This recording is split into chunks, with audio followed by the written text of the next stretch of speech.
Hey, I'm Jusko from ProudMoney.com. In this video, we are going to look at the easiest approval credit cards. I'm going to do a little countdown of those cards, but before I do, I'm going to ask you to please subscribe to this YouTube channel if you have not already, and if you have already, I thank you for doing so.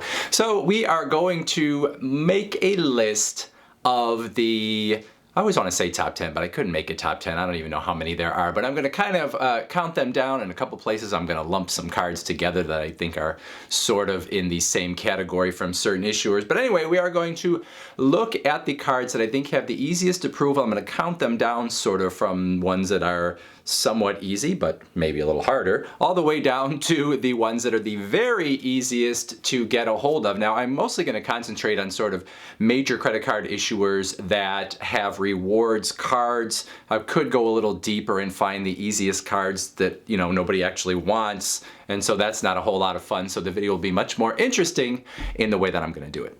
We're going to look at no annual fee cards. Only the first cards I'll talk about. You probably are going to have to be, in terms of credit score, closer to 700 to be approved. The cards further down the list, obviously the credit scores would probably go down as well. Now, this is definitely not an exact science. I'm going to go based on sort of my own knowledge of what I have seen in the market in terms of where people are getting approved. But there's no way to say this credit score is going to get you this card. Everybody's situation is going to be a little different, so I would love to hear your comments in the comments section below based on which cards you think were easier or harder, what your credit score was when you got a certain card, any of that kind of stuff. Everyone loves to hear those data points and see how other people's experience matches up to theirs. Let's do it in 11th place because that's just kind of how the numbers worked out. I would put together two of the Bank of America credit cards, the no annual fee Bank of America cash rewards card or the Bank of America travel rewards card. I think both of these cards are ones that are probably the easiest Bank of America cards to get, but they aren't necessarily super easy cards to get. Overall, like I said, both no annual fee. The cash rewards card has a 3-2-1 cashback formula. You can choose your 3% category to get 3% cash back in. You get 2% at grocery stores and wholesale clubs, 1% back everywhere else. The Bank of America travel rewards card is a card that gives you 1.5 miles or points per dollar, and you can use those points against travel purchases that you make with the card. Number 10, I'm going to lump three American Express cards, three no annual fee cards that you may be familiar with: the Amex Everyday card, the Blue Cash Everyday card, or the American Express Cash Magnet card. Each of them a little bit different. The Amex Everyday is a card that gives you American Express membership rewards points. I don't think it's an overly generous card, but it is probably an easier card to get approved. For the Blue Cash Everyday card is a card I like a little bit better. This is a cashback only card, so if you prefer American Express membership rewards points, you would actually like the other card better, but that one's going to give you 3% back at grocery stores, 2% back on gas, and 1% back on everything else. And then you also have the American Express Cash Magnet, 1.5% cash back on everything. I think they're all probably in the same ballpark in terms of your likeliness to be approved. Number 9, I'm going with the Citi Rewards Plus card, the newest card from Citi, although it's not really all that new anymore. This is a card that has sort of targeted a younger audience and targeted people that use their credit cards for smaller purchases. It's an okay rewards card overall. I'm not going to go into all the features because it's sort of a complicated card in a way, but you can check that out further. I think it's probably the easiest of the Citibank cards to get your hands on. Number 8 are the two Chase Freedom cards, the original Chase Freedom card and the Chase Freedom Unlimited. I don't know if one of these is easier than the other. Maybe the original Chase Freedom card is easier than the Freedom Unlimited, but they're probably in the same ballpark. Not super easy, but the easiest Chase cards to get and the sort of entry point for a lot of people if they deal with Chase. Chase Freedom card, 5% cash back in certain rotating categories. They change every calendar quarter. Whatever Chase says you can get 5% back on, you can get 5% back on. And anything else that you purchase with the card, you're only going to get 1% back on. The Chase Freedom Unlimited, on the other hand, is a 1.5% cashback card. Flat on everything, you will get that 1.5%.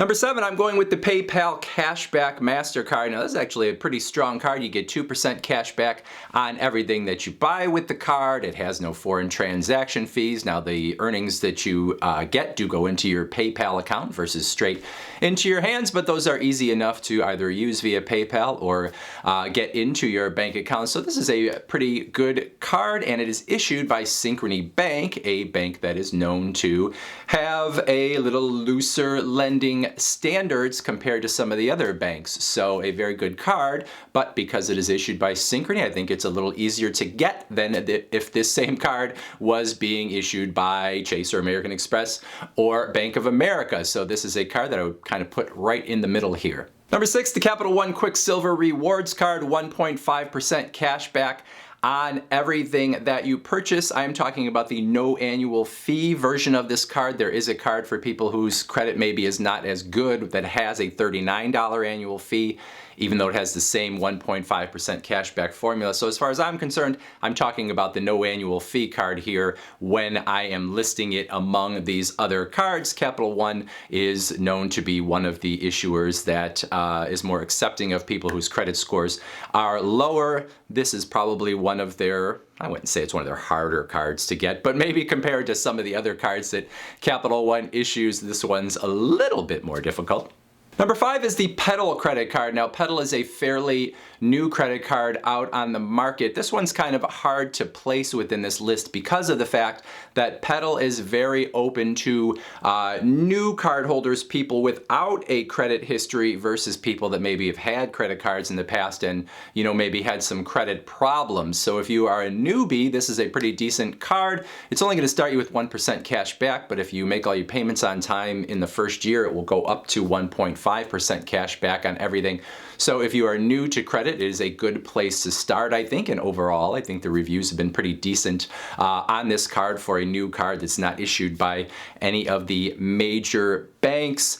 If you have some credit problems, Peddler is probably not going to be the place to go because really they are targeting those newbies. Number 4, I'm going to lump together pretty much any of the Discover cards. So the Discover It Cash Back, the Discover It Chrome Gas and Restaurant card, the Discover It Miles card, I think are probably all in the same ballpark. Discover is a credit card bank or brand that many people use when they are first getting started because of the fact that Discover is very friendly, or mostly friendly, to people that don't have as much of a credit history. So they're definitely a place where a lot of people get started. They don't necessarily get huge credit lines to get started, but they are often going to be approved from Discover. The Discover It is another 5% rotating categories card. Each calendar quarter, you've got certain categories where you can get 5% cash back, 1% everywhere else. The Discover It Chrome Gas and Restaurant is 2% in those gas and restaurant categories, 1%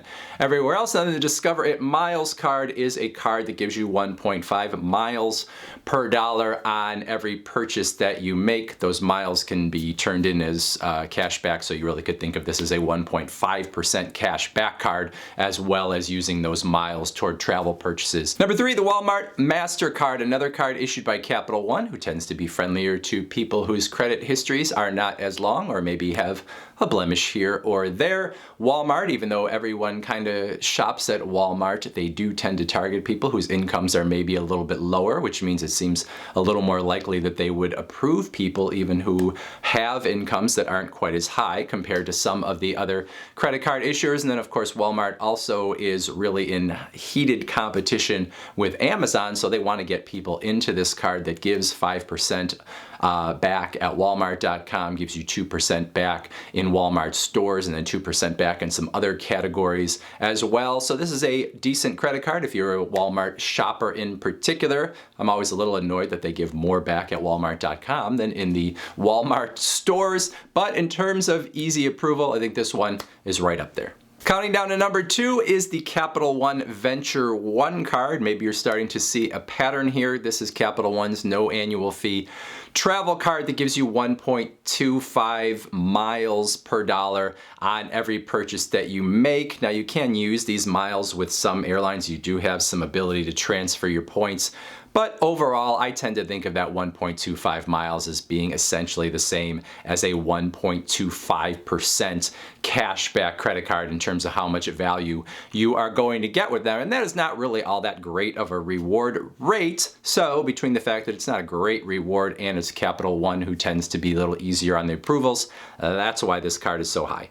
And then finally, the easiest approval credit card on the market in the unsecured category, as far as I'm concerned, is the Capital One Platinum Mastercard. Now, it's a little unfair in a way to put this against the other cards that I have just talked about because of the fact that it has no rewards. It has a high interest rate. There's not anything particularly great about this card except for the fact that many people find that it is the card that they can get approved for if they have had some past credit problems or if they are new to credit and can't get approved anywhere else. This is the card that is often going to be the friendliest to them. So like I said, not a whole lot going on here with this card, but there are many people out there that will say, yes, this is the card that let me get back into unsecured cards or gave me my first chance with an unsecured card when I didn't have any credit history, or maybe I was new to the country. Whatever the case may be, Capital One sort of has this card here as one that's going to be a little friendlier to people that have had some sort of